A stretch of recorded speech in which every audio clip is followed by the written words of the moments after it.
Hi, good evening everybody. My name is Victor Jiang, founder and CEO of Skillsapien. Now I know I'm standing between you and the after party, so I'll be brief. I'm a small business owner and I have a problem. I represent one of the $8 trillion worth of the US GDP in terms of small, medium businesses, and yet I can't find the right expertise when I need them. As a startup owner, as many of you know, I don't know what I don't know in fields that I have no expertise in.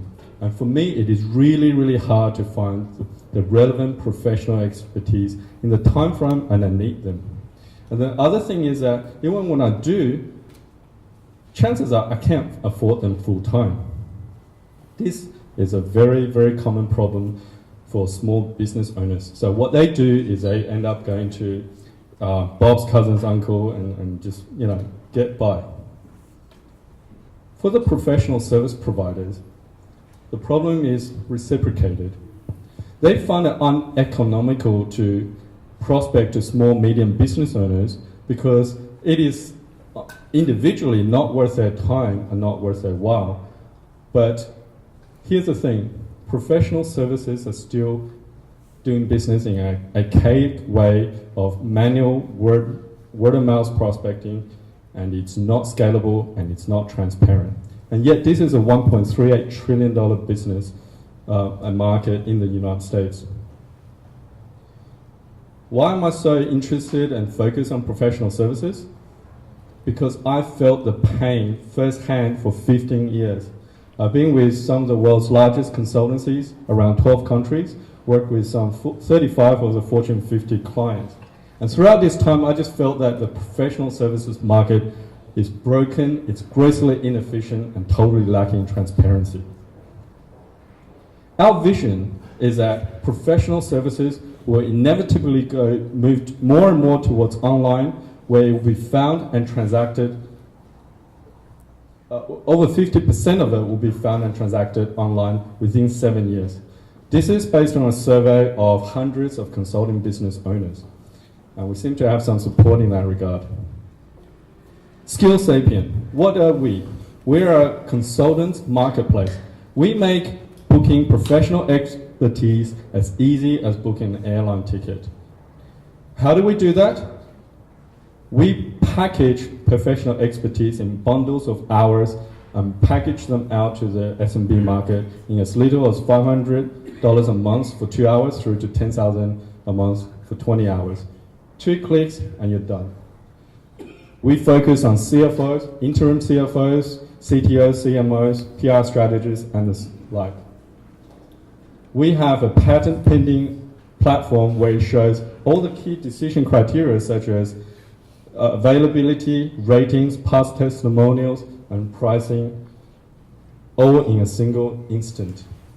We have a secret sauce around how we match and how we trade availability. This is a $1.38 trillion market in the US, and we believe we have accessibility to 250 million. We have a Silicon Valley team with seasoned corporate and startup professionals. We have backing from one of the largest and most well-known professional service firms in the Valley. They're a shareholder as well as a so-called investor. We have over 100 firms, 2,000 experts across US and Australia, where I grew up. We have commercial traction and we're generating monthly recurring revenue, and we are becoming an annuities business. You're out of time, Victor, so we'll switch to questions. If there's another slide you want us to leave up while you're talking. Okay. All right. Yeah. Okay. So questions. Who would like to start? Eric. This mic right in front of you. Okay, so you're packaging excess services from large consulting firms and selling them on a package basis online to SMBs. You didn't really drill down on your slide there that sort of breaks out the criteria, but what's the real value proposition to the SMB? Is it discount bundled services? Is it some sort of transparent look into the different consulting firms that are out there that help a small business figure out who to go with? I'm not quite sure what the value prop is. So the core value, there's several, but the core value is we provide a platform for SMBs to find and benchmark service providers. So ratings, references, testimonials, availability and pricing. So all the key decision criteria is visible on a single web page. And just as a follow-up, this benchmarking that the SMBs are doing of the consulting firms, is that crowdsourcing of benchmarking that helps other SMBs, or is it value added to the consulting firms? So we only take references from past clients of the consulting firm. So they have to demonstrate to us that those references and testimonials come from previous clients that have paid for their service. Okay, other questions? We also curate them very heavily. Any other questions? Yeah. Alan, go ahead. Sure. What is the most important claim you're making on your patent? There's two. What we say is we do 4-dimensional matching, so we can do the matching between the buy and sell side much better. That's based on decades of experience. And also the concept of trading essentially futures on supply and demand on services. Does your platform enable some communication between the buyer and the seller? So any of these things you're talking about, it strikes me, it would be very difficult to determine a fit without some conversation. How do I know whether I need 2 hours of time or 10 hours of time, and whether there's a good personality fit? Somebody might say, I love this guy, but there's no chemistry. So it strikes me that for the kind of services that you talk about offering, that it would require some interaction, back and forth, conversation. Does that happen in your platform? Right, so absolutely, our business has several ways of engaging the buy and sell sides. One is we have what we call a knowledge bank, which I didn't get to. So the knowledge bank is a access online repository for content from the service experts to promote their know-how.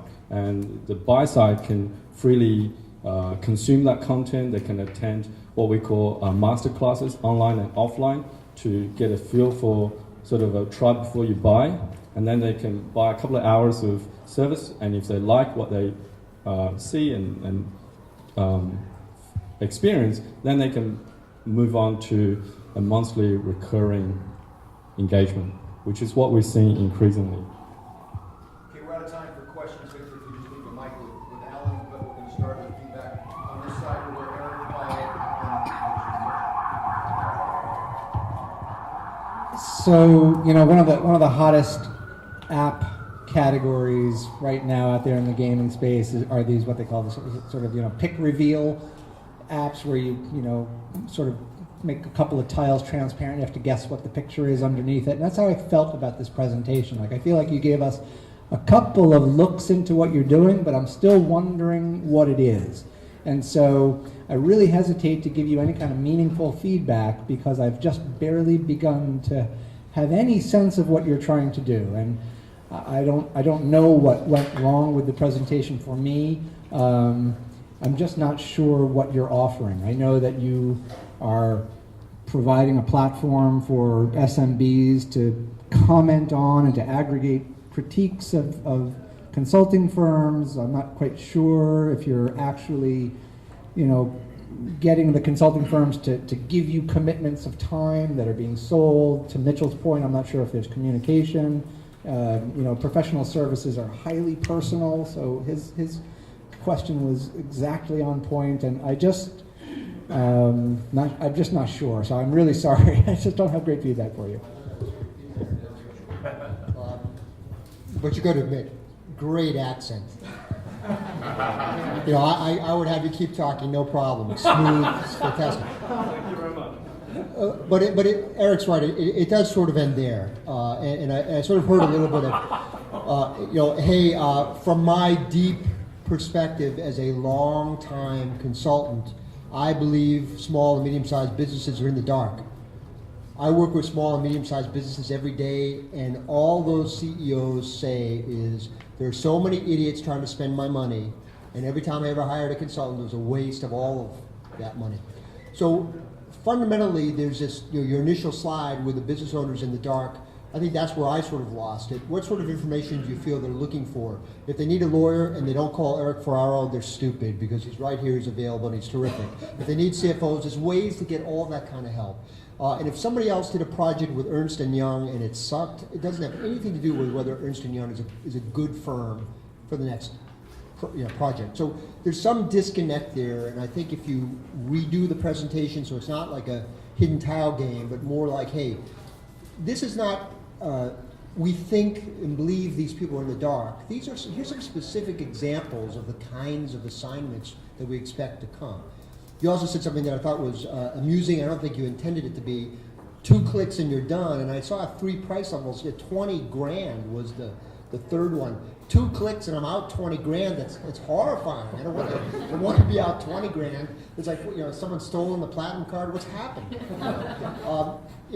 As Mitchell points out, it's a more deliberate, thoughtful process. If I want to spend 5 grand, I want to know who, why, blah blah blah, and it needs a redo. And if there's a pony in there, we're having trouble seeing it, obviously.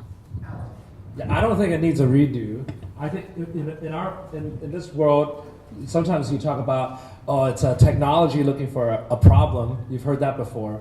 I feel like you're an MBA looking for a project, and this is not a good problem to solve. Most of these professional services are delivered to large corporations. A lot of small businesses can't afford it or don't have time to manage it. It seems like you're too smart to be solving this problem.